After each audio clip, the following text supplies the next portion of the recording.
The rescue of Aave has started. The rescue of Kelp as well. I'm going to break all of that down for you. There's a massive mobilization happening across crypto and DeFi right now.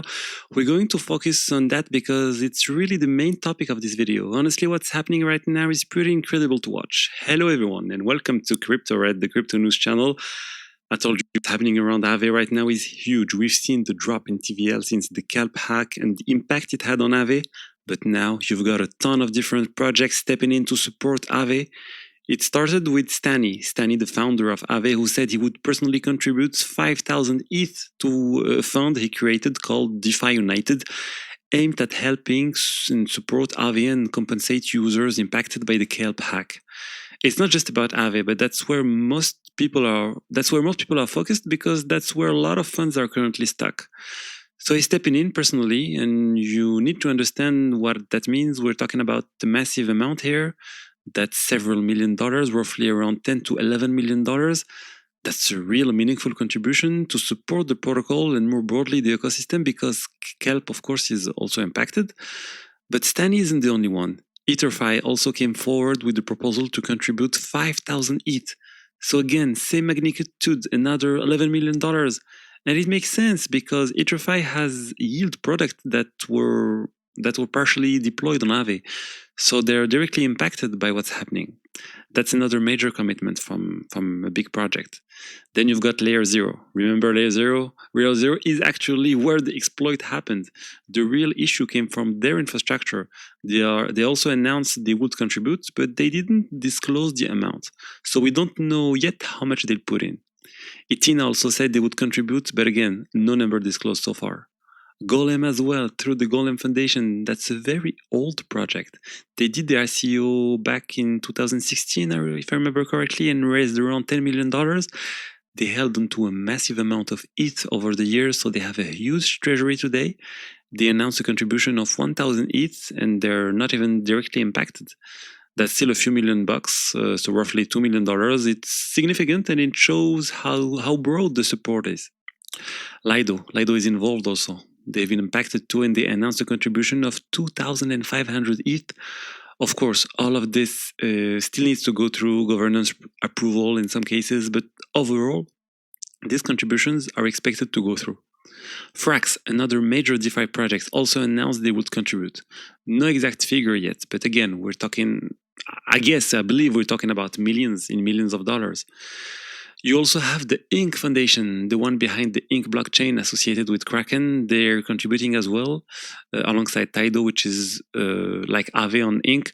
No exact amount there either, but when you see this kind of coordination, you can assume you're dealing with serious capital.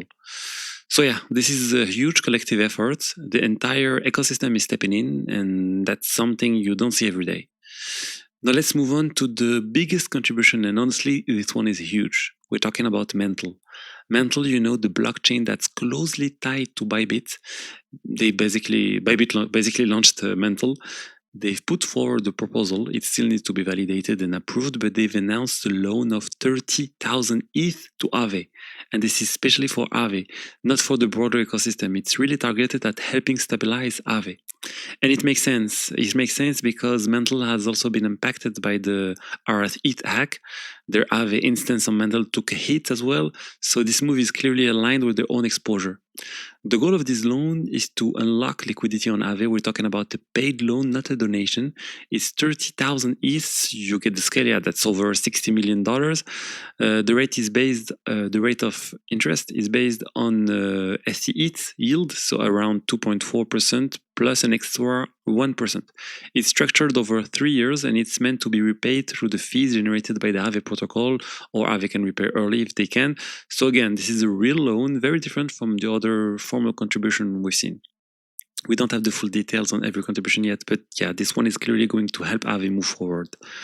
Also, the founder of Bybit came out and said they're one of the biggest holders of Mantle. Of course, Bybit launched Mantle, and they're going to vote in favor of this proposal. And the reasoning is pretty clear. When Bybit got hacked, $1.4 billion in ETH stolen, the industry stepped in to support them. We don't know exactly how, but there were some loans and stuff like this. So now they want to return the favor. And they also want to help their blockchain Mantle because it's going to be a disaster if they don't have a solution. So yeah, that's a very strong signal. It increases the chance of liquidity being unlocked on Aave and funds that are currently stuck starting to move again fairly soon, hopefully.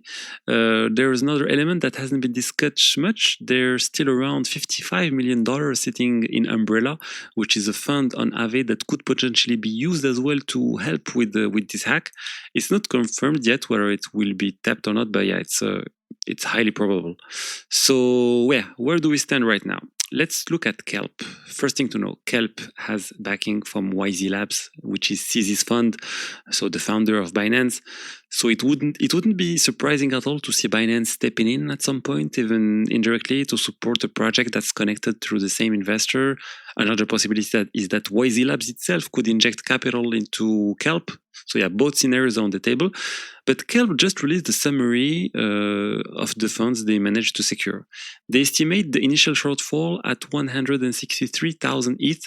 So far, they said they recovered about 43,000 ETH. On top of that, the Arbitrum Security Council secured another 30,000 ETH.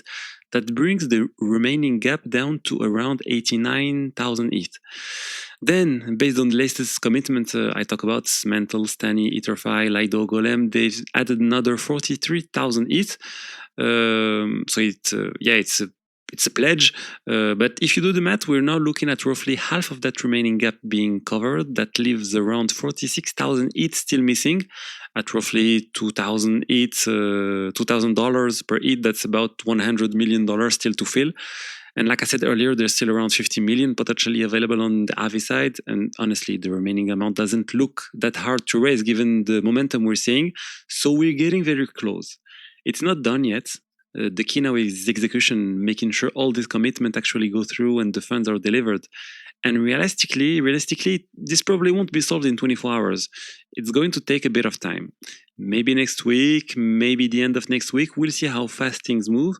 I mean, I don't have a crystal ball here, but what I do know is that the discussions are still ongoing, and it's the weekend now. There are governance votes that still need to happen, and after that, there's the whole question of how the repayment is actually going to be handled, because right now we have the broad principle, but not the full structure.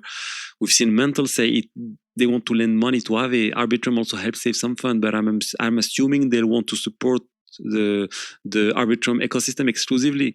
So yeah, it's still not completely clear how all of this is going to come together in practice, but overall, it's a very good thing that this is happening, and what we're seeing now is basically DeFi trying to save itself. And that's pretty interesting. In 2008, when there was the huge banking crisis, the system had to rely on the governments, on the Fed to step in and save the banks. Here it's completely different. What we're seeing is more like a rescue coming from inside the crypto ecosystem itself, from other players in the space. And that part is really interesting. For me, that should not be the goal. We should build DeFi around the idea that if something goes wrong, someone else in the ecosystem will not come to save us. But that should not be like the model to wait for someone to come rescue us. But what I really hope is that people take actual lessons from this hack, from the risks tied to it, and from the way platforms like Aave and Morpho are designed. The real question is, what can we learn from all of this, and what is the actual risk attached to protocols like Aave? And I hope people now understand that on Aave, if you're a borrower, there is ultimately more risk than on Morpho, especially compared with projects that have stronger isolation like Morpho. On Aave, when you deposit collateral and borrow against it, that collateral can effectively be reused in the system. It can be exposed to other borrowers as part of that shared liquidity model. So there is clearly an extra layer of risk there. In some cases, that can help generate a bit more yield on certain assets, but the risk is real. On protocols like Morpho, when you deposit collateral and borrow against it, your collateral is not being lent out in the same way. There is not being lent out at all. And that is a major difference. I think whales and larger users, the people who are going to deposit serious amounts of crypto in the future, are going to pay much more attention to that model.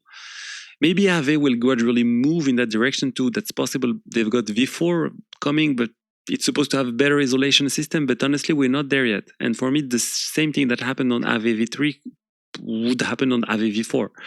I think the hacker even took some funds from Aave V4 also. So clearly, they really need to rethink all of this and rethink the model more deeply. Now, to be precise, this change nothing when you are simply providing liquidity. If you deposit USDT to earn yield, for example, then whether you're on Aave or using the standard Morpho interface, your tokens are still being spread across multiple markets, and you still have that kind of risk. So my point was only about borrowing. When you borrow, there is a better isolation on Morpho than on Aave. That's just undeniable. That's how the system works. Of course, the downside is that liquidity is lower. On Morpho, it's not unified like on Aave, but at least you get that extra isolation. So yeah, now we'll see. It's up to the market to decide. And right now, the market is interesting because it does not agree with me, because more than $1 billion has moved to Sparkland, even though it's basically the same model as Aave. So for now, I think there's been some kind of wake-up call, but not a huge wake-up call that people don't realize what I'm talking about right now. So yeah, that's what I hope people get from this video. I hope you understand now the risk, the difference between Morpho and Aave. And by the way, I'll be on vacation next week, so I'm telling you now, there probably won't be any videos next week. I'll try to get some rest and come back stronger in a week, next Monday, not this Monday, the other Monday. So yeah, hopefully I'll publish some video again, except if there is some hack, I don't know, some urgent hack, something really, really crazy that happened next week, then I probably take some time to do a video, but if not, I will take some rest and don't publish at all next week. So yeah, have a great day, have a great weekend, have a great week, and I'll see you very soon. All right, take care. Bye-bye.